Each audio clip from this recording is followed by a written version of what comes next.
From Hollywood, it's time now for... Johnny Dollar. Dollar, this is Fred Starkey. Starkey? Worldwide Mutual out here in Columbus, Ohio. Oh, sure, Fred. How are you? Look here, Dollar, if you're free for a couple of days, I'd like to have you come on out here. Oh, what's it all about? Mrs. George Hemingway Tilford. Ever hear of her? Tilford? No, I don't think so. Pretty wealthy, especially since a fire a few months ago. It destroyed a big lumber yard that her husband left to her. And Dollar, she wants to see you right away. Did she tell you why? No, she's being very mysterious about it. Something to do with that lumberyard fire, I suppose. Well, she simply wouldn't say, but she insists on having you come out to see her. Well, as long as your company won't quibble over the expense account. Yes, I guess we're stuck for it. Plus my usual fee, of course. Well, now, that depends on what you mean by usual. Let's talk about it when I get there.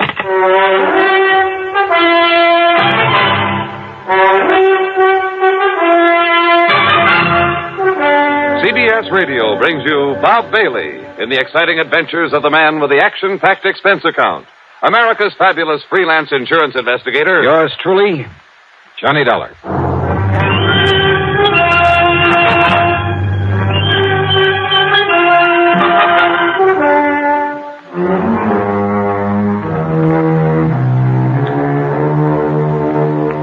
Expense account submitted by Special Investigator Johnny Dollar to the Worldwide Mutual Insurance Company, Columbus, Ohio office.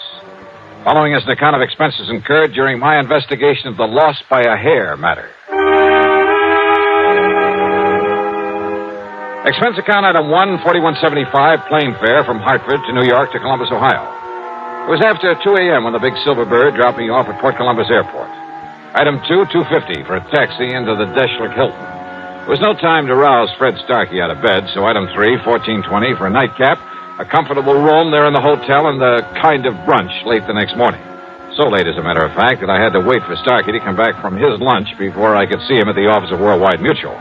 See him and ask him questions. Sorry, Dollar, but she just won't say. Yeah, well, now look, Fred, I like to know something about a case I've come this far to handle. I'm not even sure there's a case here. Well, you told me that she owned a big lumber yard that had burned down some months ago. Exactly 9 weeks ago. All right, how much insurance? Dollar, it was a total loss. It cost the company $330,000. Wow, wait. Fortunately, it was underinsured. Underinsured? Well, these days, the ground alone out there is worth that much. Out where? It's near Minerva Park. Arson by any chance? No. No sign of it whatsoever. She, possibly need the money? Hardly. Her husband left her over $250,000 in securities when he died a couple of years ago. No. Nothing suspicious at all, huh? Except that suspicious mind of yours. Now, listen, Johnny, I didn't say her wanting to see you has anything to do with that fire. That was your idea. Maybe she just wants a look at you. A great admirer of yours, I understand. Oh, sure. Well, do you always expect to find arson, fraud, or murder, some sort of crime whenever somebody calls on you? No, not always. Well, that's the way it usually turns out. But don't you see, if this had something to do with her insurance, she would have said as much. But if it hasn't, why did she ask for me? Well, I told you. You told me what? Oh, I don't know. I don't know why she wants to see you, but I'm willing to bet that it has nothing to do with that fire. $500? $500. Fred, how do I get there? Item 4, a $50 deposit on a rental car, and I drove north on Cleveland Avenue, that's Route 3, to the pleasant little town of Minerva Park. The Tilford home, while not a mansion, was a large stone and stucco affair with plenty of trees and well-kept lawns. All in all, a real nice place in good condition. Yes? Oh! The surprise was the widow Tilford, in her middle 60s, I guess, but with a sparkle in her eye that made you feel she ought to be 25 years younger. She was dressed in well-tailored sport clothes. Her hair was gray, but cut in a short bob. And her subtle use of makeup made her look like a million. Johnny Dollar. Mrs. Tilford? That's right. And, Johnny, I'm such a fan of yours and that radio program that I hear every Sunday on WBNS that, well, I'll break down and confess that about a year ago I wrote and asked for your picture. Oh? And you wrote me the nicest letter when you sent it. Oh, of course. Grace Tilford. That's right. And when you started off the letter with Dear Grace, why, it made me feel almost young again. Oh, you know something? I think you are pretty young, Mrs. Tilford. Oh, one look at you, Johnny, and I wish I was. But with this old heart of mine hitting on only about one cylinder... Come in. Yeah, sure. And now listen. We're going to bypass the living room and sneak into the library. Sneak in? Yes. So that we can talk alone for a little while. You see, your 3 suspects are there in the living room. You see... Just, what do you mean by suspects? Right in here, Johnny, and they won't disturb us. Okay. Now, sit down and be comfortable. Thanks. Now, Johnny, I suppose you're curious about why I sent for you. Yeah, well, according to Fred Starkey, it's all a big mystery. Oh, mystery's right. Was right. But, Johnny, I've solved it. Oh? Yes. The mystery of why my lumberyard burned down a few weeks ago. You mean it was set? That's exactly what I mean. I had no proof in the beginning, no reason to think it was set, but I have now. By whom, Mrs. Tilford? Oh, I wish you'd call me Grace, Johnny, just to flatter me a bit. Okay, sure. But who set the fire? All right. You said 3 suspects out there in the living room. That's right. Would you like to go in and meet them? And then pick out the one it is?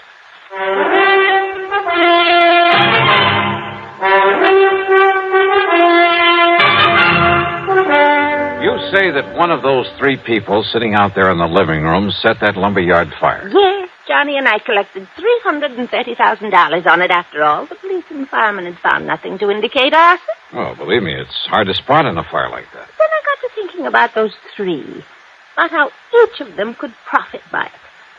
Possible that all 3 could have had a hand in it? Oh, those 3 get together on anything, trust each other. Oh, never, never. Okay, then. Then a couple of days ago, I learned something. Proof that one of them did it. Which one? Well, if I know you, you're clever enough to find out. But if you already know, and suppose the one who did it knows that you know. Oh, not a chance. Oh, at least I don't think there is. And at least none of them has made any move against But me. if one of them... you better tell me which one. Well, now, Johnny, do you ever tell who's the guilty one on your radio program right at the beginning? Oh, now, let's face it, this is a little bit different. If you're holding out just for the sake of a big dramatic climax. Oh, well, yes and no. Oh, come on. Now, listen, Miss Telford. Grace. All right, Grace. But now, please, listen to me. You listen, Johnny. I said I have proof, but I have to be absolutely sure. And there's where you can not only help me, but you'll know exactly how to proceed, how to take him in, or her, without danger to the rest of us. Listen, will you? If the guilty one knows that you know, you might be in pretty serious danger. Even with you around? Yes, even with me around. Well, I'm simply not going to tell you until you've met them and drawn your own conclusions. Okay, then let's get in it. All right. The middle-aged man is Harry W. Shelder, my husband's business manager before he passed on. He's not only very clever, but his sole interest in life is in money. I see. He did very well for my husband, but I've always felt he was really looking out for himself. But why set off the lumberyard? Because replaced by homes and stores and supermarkets that could be worth millions, he said. Ah, and you refused to do that? Yes. The lumber company had been in our family for generations. Gave me all the money I could want, so I wouldn't change it. But if it just happened to burn to the ground? Exactly. All of my objections would be wiped out. Uh-huh. Then if he's the Now, one... Wait, Johnny. Then there's Michael Tilford. Well, the younger man I noticed in there. Our adopted son. After college, business college, he tried to make his way, but not very successfully. Actually, he's been living on our bounty the past few years. A ne'er-do-well, Grace? Oh, well, he's not very good at anything. His ideas for that property aren't so ambitious as Harry Shelder's, but he's wanted me to sell it out to one of the development companies. And why? Because my husband's will provided that in the event of my death, he'd get half the income from it. I see. Mm-hmm. So he was bitterly opposed to my keeping it as a lumberyard.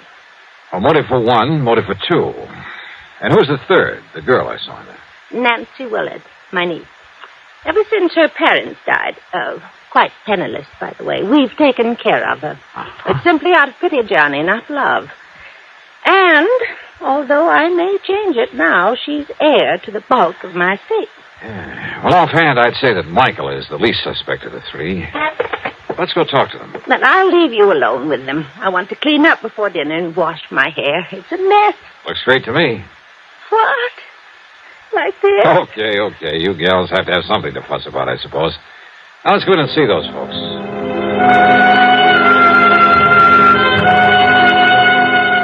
Under the circumstances, there was nothing I could do but play along with her little game, her dramatic little mystery matter. But not for too long. On the excuse she had to go up and wash her hair, she left me with them there in the living room. And what a trio. As I've told you half a dozen times now, Dollar, Mrs. Tilford hasn't long to live. According to her doctor, not more than 5 or 6 years at the most. Don't you see what I mean? Maybe, Mr. Shelter. Go on. As long as she's alive and lets me handle things, she can make millions with that property. And you?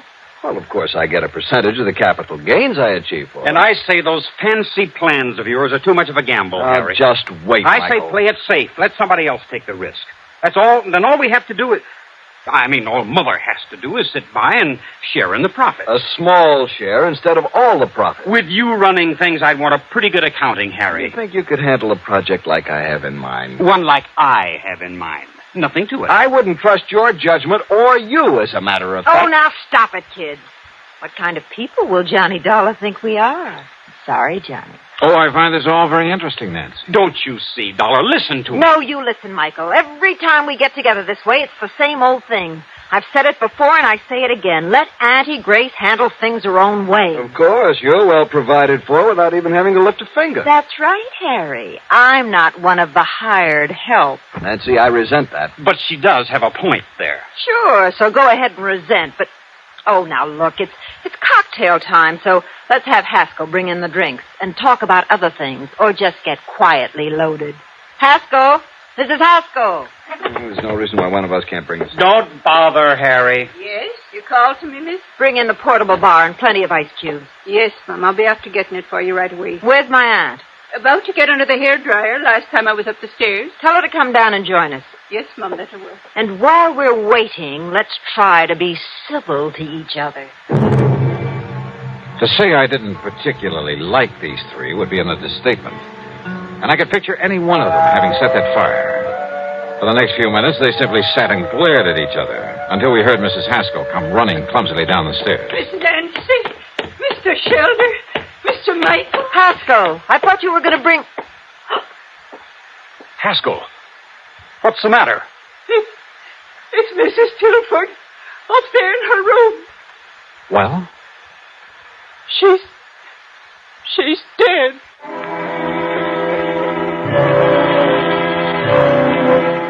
Mrs. Tilford, there in her bedroom, had died alone. Apparently, she'd been sitting under a hairdryer, then simply fallen to the floor, the big professional-looking machine falling beside her. Fortunately, the heating coils had apparently broken before they could set fire to anything. A big hunk of suspicion started building up at the back of my head. But then Dr. Taylor came and pronounced it death from a heart attack. And yet I must confess, I certainly didn't... Well, she took such good care of herself. I was certain she'd live on for several years. Well, I'll go downstairs and make out my report and arrange to have the body taken care of. Well, we won't have to argue about the handling of her affairs anymore. Unless, of course, the court lets me act as executor of her estate. In which case, I warn you... Harry, how can you be so callous about it? Oh, the poor dear darling. Oh, shut up, Haskell. But Michael's right, Harry. Oh, sure. I suppose you two are heartbroken about her dying like this. Alone. She died all alone up here. Quit. While we were downstairs trying to pick her apart like a bunch of vultures, in spite of the way she treated all of us. What do you mean by that, Mike? We got so much better than we deserved, that's what I mean. All three of us. Harry, never bothering to see her, to come here and be nice to her. Just parked in his office in town, juggling figures to get as much out of her as he could. Michael, I resent... I don't care if you do.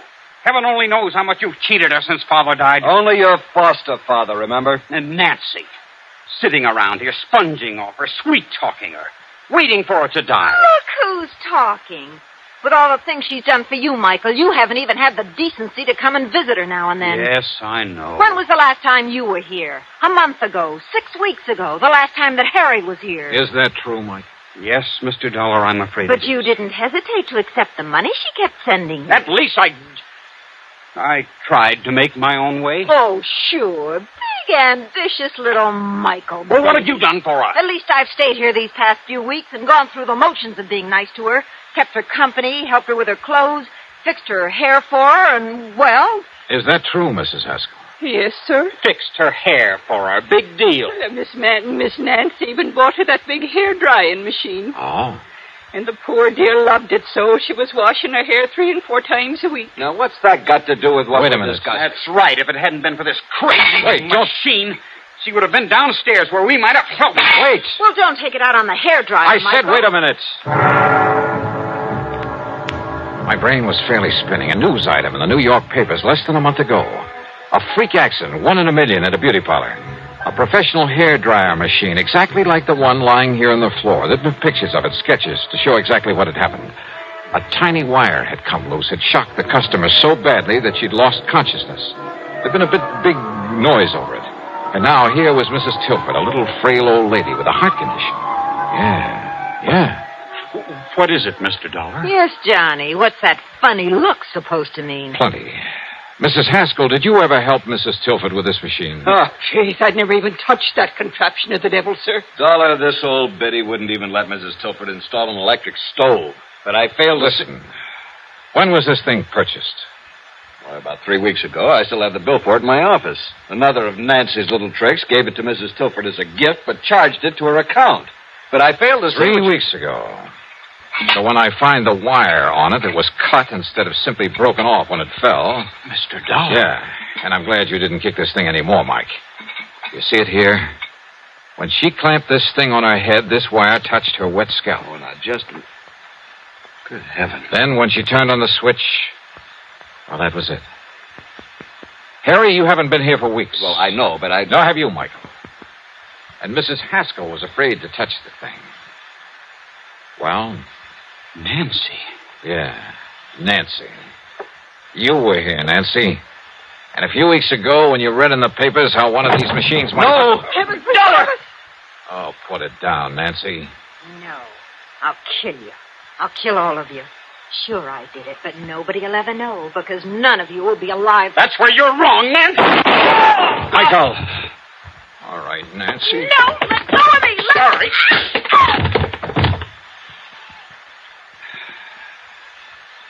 Learned a little lesson in clean living from this, Harry?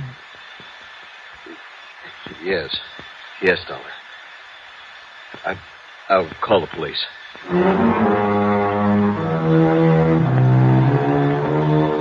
So Nancy's wild shot busted one of his ribs, but Michael recovered. Nancy, I don't know what the penalty for murder is in Ohio, but believe me, she'll find out the hard way. As for the estate, well, that's up to the courts, too. No doubt much of what might have been Nancy's share will go to the company for that payment on the fire. Expense account total, including the trip back to Hartford, $162.70. Yours truly, Johnny Dollar.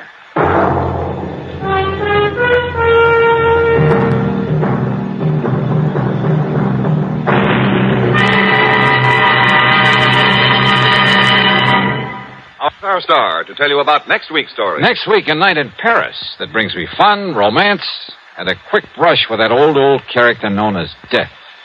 Join us, won't you? Yours truly, Johnny Dollar.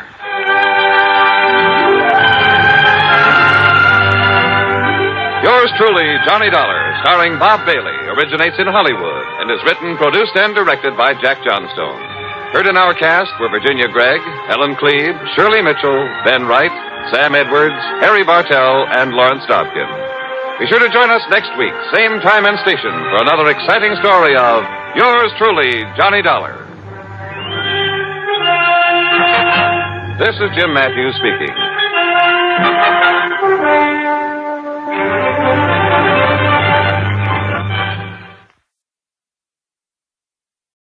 From Hollywood, it's time now for Johnny Dollar. Hi, kiddo. Carter at Universal Adjustment. Jim, how are you? In a rush. I have to catch a plane to Tucson, Arizona. Lucky you. Nice there this time of year. No, listen. One of our brokers out there wrote a $50,000 straight life policy on a man named James Lansing. Lansing dropped dead 2 days ago. Uh-huh. And you'll never guess why. I'll bite. Why? Mr. Lansing starved to death. What? With a 50,000? Honest. He died of malnutrition. Got the coroner's report from Tucson right in my hand. Well, if a man could buy a $50,000 policy, he ought to be able to buy himself a square meal. Yeah. Johnny, Flight 203 leaves at 10:45. You interested? See you at the airport, Jim.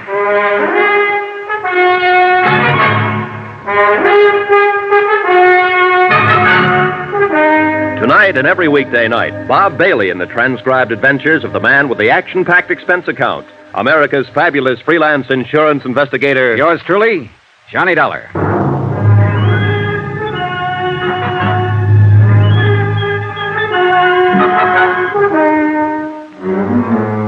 Expense account, submitted by Special Investigator Johnny Dollar to the Universal Adjustment Bureau, Home Office, Hartford, Connecticut. The following is an accounting of expenditures during my investigation of the Lansing fraud.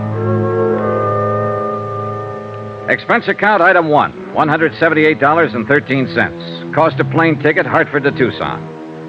I shaved, showered, packed, and got out to the airport in time to have breakfast there. Jim Carter found me at the cashier's cage. Hey, kiddo, you won't need a coat out there in that desert country. As usual, Jim Carter was bigger than I thought. A man who stands 6'5" always is. A little ruddier, a little more blustery, but as efficient as ever. I wrote a special delivery airmail to the Insurance Commission in Arizona this morning and explained that worldwide, they wrote the policy, we're holding up payment pending investigation. Well, you could have told them that in person. We'll be out there as soon as the letter. Well, I like to be formal on these things, especially with the state commission.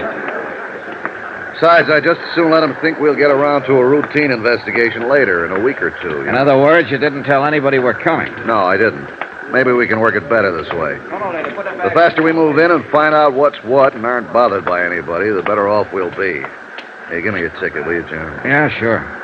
Here you are, pal. Thank you, sir. Yeah. Johnny, that commission is going to get formal sooner or later and ask a lot of questions. Mainly, why doesn't Worldwide honor the claim and pay off the beneficiary? So we'll have to skedaddle and get ourselves some good answers for him. Yeah, sir. Hey. You may board the plane. Yeah, thanks, pal. Has anybody asked that question yet? Well, the beneficiary, sure. James Lansing's sister, named Arlene Kennedy. She called the broker, and he referred her to Claims Division at Worldwide, and she called them long distance, and then they called me. I told them to put her off for a while, telling her it was just routine. I see. Is she going to be tough? Man, she could be, Johnny. I understand she has money of her own, and she has some influence in and around Tucson. Oh, a lot of money? Yeah, and trust. She's very comfortably fixed. Yeah, watch yourself, kiddo. This, Mrs. Kennedy's pretty upset by the whole business. Can't blame her for that. James Lansing died on the street with no identification on him. By the time police found out who he was, a routine PM had already been performed to determine cause. You know, the county was going to bury this guy. With $50,000 worth of insurance? Yeah, imagine that. Oh, excuse me, lady. The postmortem never had happened unless Lansing dropped dead on a public street. Yeah, I see what you mean. So I requested the coroner's office in Tucson to hold the body until we can get something done. Better fix your seatbelt, Jim. Oh, yeah. First thing that occurred to me when I saw the PM findings was that it might not be James Lansing at all. Chronic heart condition, lung history, debility. Doesn't sound like anybody worldwide would insure. Lansing took a physical before the policy was issued, didn't he? Of course he did. See, have you got any material on his insurance examination? Sure. Right here. Standard form. James Lansing was 100% okay when the policy was issued a couple of years ago. Malnutrition, lung history, chronic heart. Hey, how could he get in that bad shape in 2 years? That's a pretty good question, Johnny. I bet the answer is going to be great. Yeah. What's the examining physician's name? Let me see. Oh, here it is. Dr. Carl Mayhood, Suite 932, Valley National Building, Tucson. He's our first job, Johnny. Hey, cute stewardess. Yeah. Well, back to business, kiddo. It was a long trip, and I spent most of it going over the material in Jim Carter's briefcase. By the time we circled Tucson Airport at 4:45 in the afternoon, I had the facts pretty well in mind.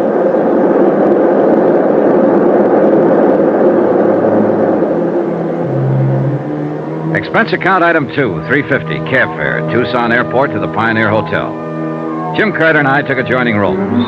I unpacked my clothes and got on the phone. A Sergeant Younger, Tucson Police, had made the DOA report on James Lansing. Yes, he was in. Yes, he'd be glad to talk to me. I left Jim Carter contacting the State Medical Board.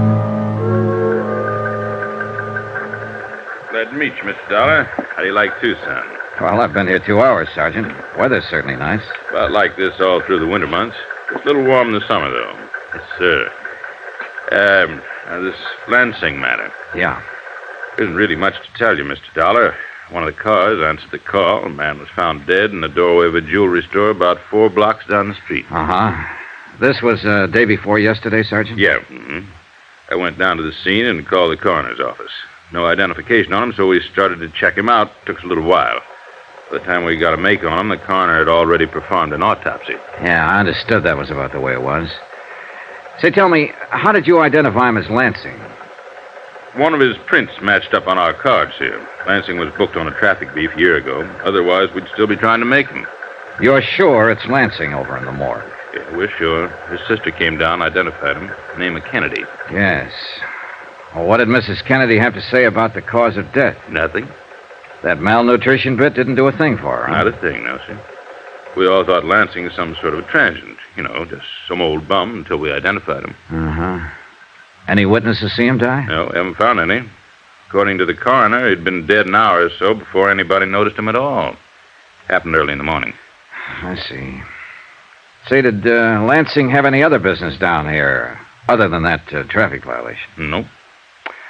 All right. Who do I have to see to get into the morgue? Well, I'll phone the coroner for you. Won't be any trouble there. You want to go over now? No, later on, maybe. Dollar. Yeah? Death was from natural causes. There's no doubt about that. Yeah. Then no matter how much you investigate, you people are going to have to pay off. Well, aren't you? Maybe. We just have to be sure of one thing. What's that? That we insured the right man.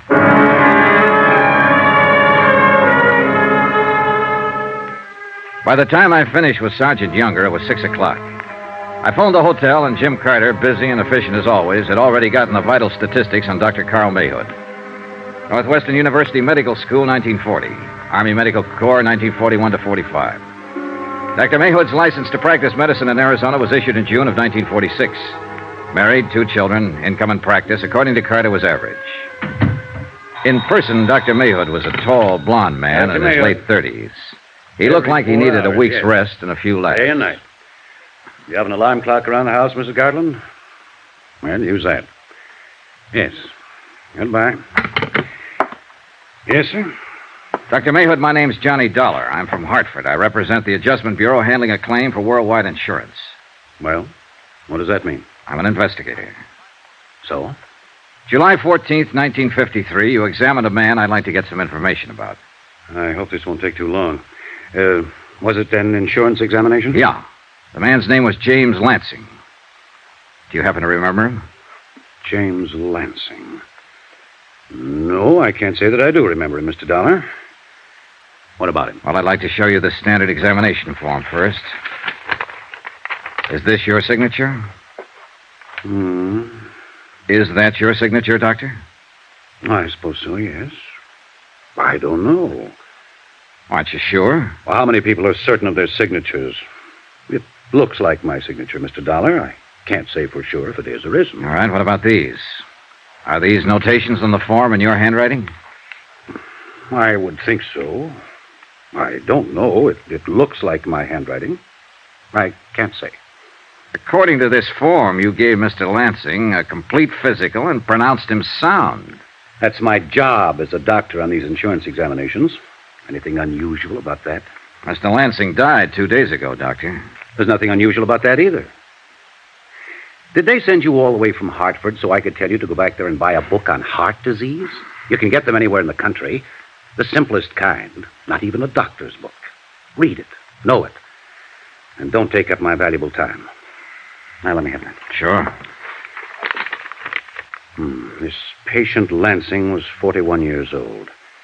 If he had no heart condition when I examined him 2 years ago, and obviously he didn't, according to my findings, It's entirely reasonable to assume that he could have developed heart trouble in a very short while, even the day after I examined him. You people gauge those things in your premiums. Why do you bother me? Are you finished? Huh? I take it you've had yourself a tough day, Doctor, and you don't want to be bothered with anybody. Now, look, I'm not here to bother you. Just from what's on this sheet and what's happened, you're in enough trouble to get yourself involved in a police investigation. I'm here to try to avoid all that, for you as well as me. And please don't lecture me on heart trouble, incidentally. We know the statistics by age, race, color, climate, state, religion, occupation, geographical area, and sex. It so happens we don't have to go into that, Doctor. James Lansing died of malnutrition. I said Lansing died of malnutrition. I'll be doggone. Coroner's report. Look for yourself. Well, he should know. Now, was it possible for you to overlook that condition at the time you examined Lansing? If he'd been suffering from malnutrition in any degree, I would have discovered it and noted it. According to the coroner's findings, James Lansing had been ill several years. The lung and heart condition existed at least 10 years. Can you explain how you were able to pronounce him physically fit, Doctor?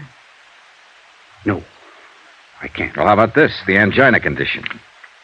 I could have missed that, but it's unlikely with the degree of aggravation noted here on the coroner's report. Have you had much experience reading chest x-rays, Doctor?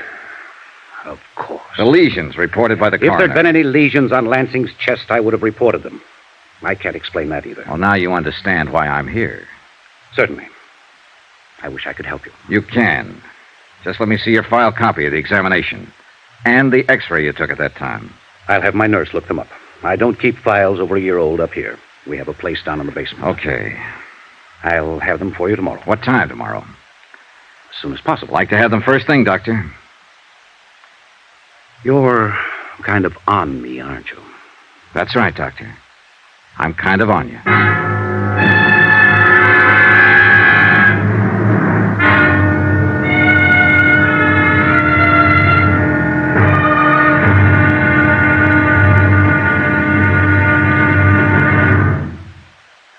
There'll be another intriguing episode in our story of the Lansing fraud tomorrow. Tomorrow, $50,000 is a good price for a killing. Most anybody will listen for that kind of money. Join us, won't you? Yours truly, Johnny Dollar.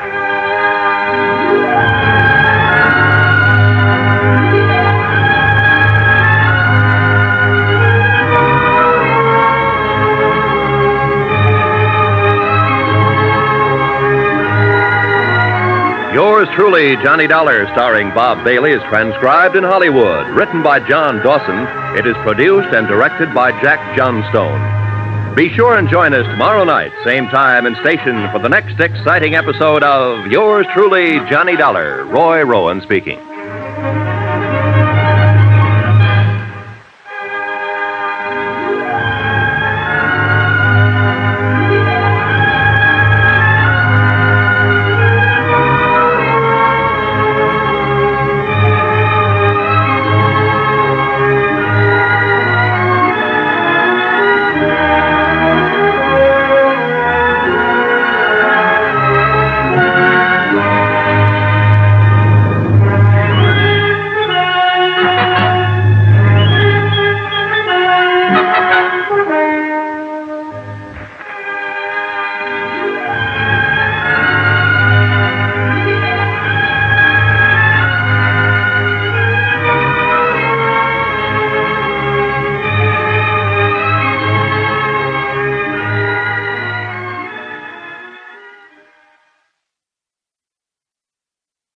From Hollywood, it's time now for Johnny Dollar. This is Red. Red Wallace, remember? Sure. You run that lunchroom across the street from the warehouse that was robbed last night. Yeah, that's right. Now look, Dollar, supposing I tell you what I know about it, what's going to happen to me? Nothing, as long as you weren't mixed up in it yourself. No, I mean the papers and the cops. If it gets out I talked to you, I won't last 24 hours. I think I can take care of that. What do you know about it, Red? That depends on what it's worth to you. I see. I'll have to sell out, get away from this section, so I'll need some dough. You follow me? All right, I'll see you taken care of. Now, just what is it No, it ain't safe. I'm talking from a booth. You stay right there at your hotel. I'll see you in a half hour. Right. Just you. No cops. Yeah, that's right, Mr. Beck. Mr. Beck. Yeah, 6 quarts of milk and 2 pounds of butter. Sure, right away. Thanks, Mr. Beck. Goodbye. Hello. Hello.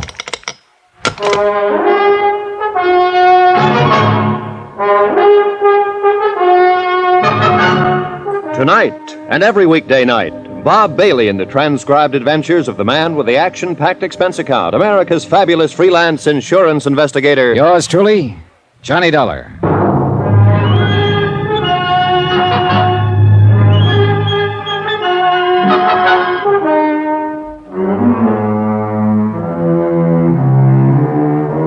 From Special Investigator Johnny Dollar, location Los Angeles, California, to the Home Office, Mono Guarantee Insurance Company, Hartford, Connecticut.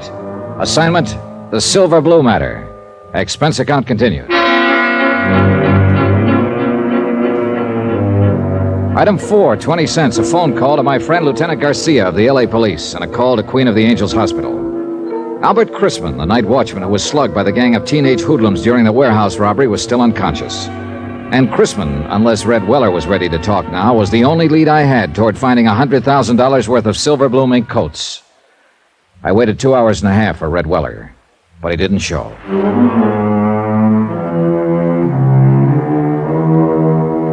Item 5, $2.85, taxi to the warehouse district at the south end of the railroad yards.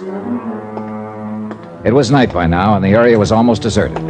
A lost, lonely district, shabby and worn even in the softening darkness, and haunted now by fear. The only lights in the block were those shining from the windows of the warehouse office and from Weller's lunchroom across the street. Good evening. Hello. What would you like, sir? Cup of coffee, I guess. Oh, you're lucky. I just made some fresh. Good. Would you like some cream? No, thanks. No, that'll be fine. Is it foggy out? Yeah, a little. Not bad, though. Hey, this coffee's all right. You're a good cook. Thanks. The boss always has me make it when I'm here.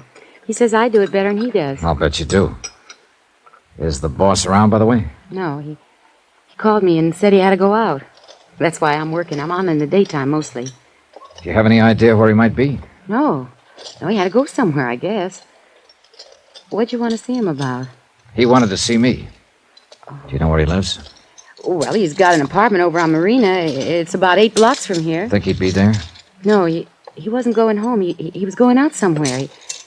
He acted kind of strange. I don't know what he was going to do. May I ask just what business you're in? Insurance. Oh. I'm a special investigator. What do you mean? I'm working for the company that insured those furs. Oh. The furs that were stolen the night before last from the warehouse across the street. Something wrong? Oh, no. No, of course not. I don't know what you mean. Oh? Can I help you gather up that silverware? Oh, no, that's all right. I don't know what happened. Just careless, I guess. Yeah. Do you live around here somewhere? Well, yes, on Dalton, 3 blocks up. What's your name? Carla Monte. Why are you asking? How long have you worked here, Carla? About a year. Do many teenagers hang out here? What do you mean? Kids, 17, 18, 19. Do many of them come in here for coffee, hamburgers? Well, sometimes, yeah. I've never noticed much. Know any of them? No. I don't know any of their names. Are you sure? I don't ask them their names. Did I ask you your name? It's Dollar, Johnny Dollar. Well, I still didn't ask you.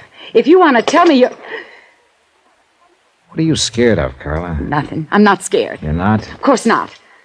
Why would I be scared? For the same reason your boss is, Red Weller. He was scared when he talked to me this afternoon and when he phoned me later. I don't know what you're talking about. Oh, yes, you do. That's why he didn't come to my hotel. He was afraid to. And why did you drop that silverware when I told you who I am? Because you're scared half to death. No. What's the matter with you people down here? What are you doing, crawling into a hole because a half-grown gang of hoodlums starts throwing their weight around? You don't understand. Then suppose you tell me about it. Do you think that's any kind of an answer in the long run? To pull the covers up over your eyes and let them do as they please and just keep hoping they'll leave you alone? All you're doing is making things worse. Oh, you don't know how it is. You don't have to live here. No, I don't have to live here, but I know how it is. Because I've seen it in other places where the mobs managed to take over. And if you let it happen here, then you'll really have something to be scared of. Maybe they've already taken over. Who? A bunch of kids with a gripe on running in packs so they feel safe? Is that the kind of mob you mean, Carla? No. They're not a mob yet, but they will be if they're not stopped. It seems to me you'd have some sense of responsibility to them, if nobody else. Maybe if other people had a sense of responsibility, kids wouldn't have to grow up in a place like this. Have you ever thought of that, Mr. Dollar? Yeah, I've thought of it. But it doesn't hold water. You'd think so if you lived here. All right, so it's a slum district. And sure, these kids start out with a strike on them. But that's a pretty weak excuse for joining up at criminal bands and terrorizing a whole neighborhood. For slugging people and looting warehouses. Yes, I know. Most of them find other answers. It's only a small minority that turns to crime. But if you let them get away with it, others will join them and they'll grow until finally it's too late. Well, Carla? Still nothing to tell me? I can't. I just can't. I see. Well, there's a quarter for the coffee. Keep the change. Good night, Carla. Wait. Yeah? Mr. Dollar. Suppose I knew someone who might be able to help you. I mean, who might know something about the robbery. Innocently, of course. If you talk to this person and they agreed to help you, could you keep them out of it? Depends on the circumstances. I'd do all I could, that much I promise. I don't know. I'm not sure. You're not sure of what? Of you.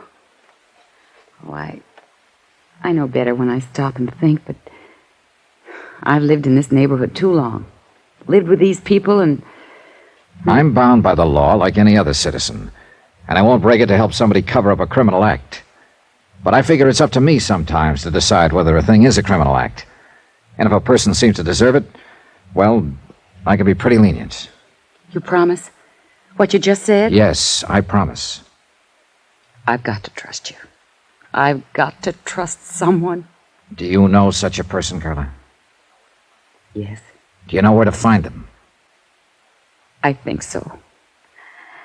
Well, I'm sure they'll be at one of 2 or 3 places. Not very far from here. And who is this person? Someone who grew up around here. A boy. 19. What boy? My brother.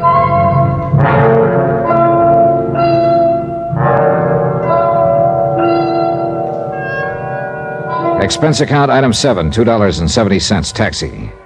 We went first to Carla's apartment where she lived with her brother, but there was no one there. Then we checked out a drive-in a few blocks away, a teenage hangout. No luck. Finally, we tried a pool hall down south of the yards, just off Alameda Street. It was our last hope. I know he comes here. It's not a good place for him, but a lot of the other kids do, too. And he wants to belong. Yeah, sure. Everybody does, in one way or another. Oh, gosh, it'd have been different if our folks had lived, but our boy just won't take orders from his sister. Yeah, I know. Go ahead. Thanks. Let's see. Well, if he's not here, then I just don't know where he... Oh, wait. There he is. Down near the corner. The one with the dark curly hair. All right, come on. Take it easy. Just tell him I'm a friend of yours and you want to talk to him. We'll get him off to one side. Oh, whatever you say. Eddie! Yeah? Well, what are you doing here, Carla? Eddie, this is Mr. Dollar. A friend of mine. I wonder if we could talk to you for a moment. What about?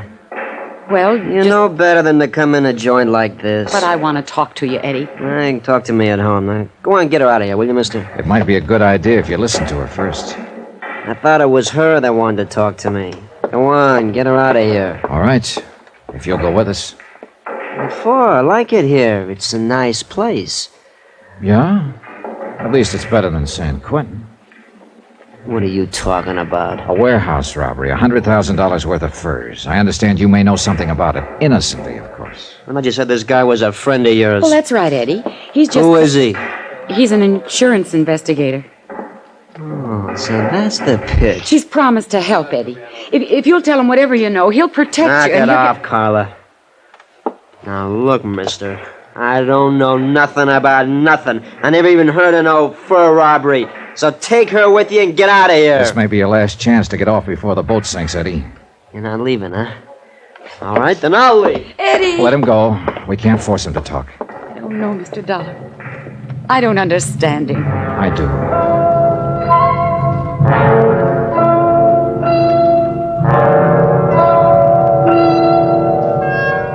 Item 8, 10 cents. Phone call from the pool hall to Lieutenant Garcia at police headquarters. He said there was no change in Albert Chrisman's condition yet. He was still holding on, and he still hadn't talked. But there had been another new development, a big one. And when I joined Carla in the taxi outside, she knew it by the look on my face. What's wrong, Mr. Dollar? Now, look. How sure are you that your brother wasn't mixed up in that robbery? Well, I want the truth. I'm afraid he was mixed up in it. Then brace yourself, Carla. Your boss, Red Weller, who was going to tell me what he knew about it, was found murdered in an alley an hour ago.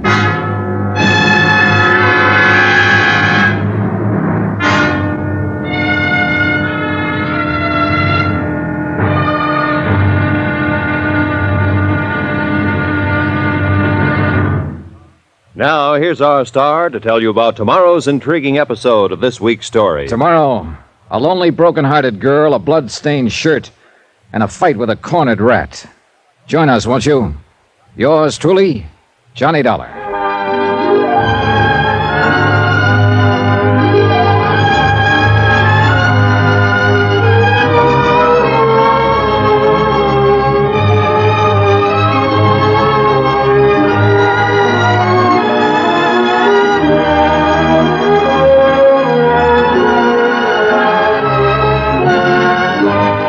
Yours truly, Johnny Dollar, starring Bob Bailey, is transcribed in Hollywood. Written by Les Crutchfield, it is produced and directed by Jack Johnstone.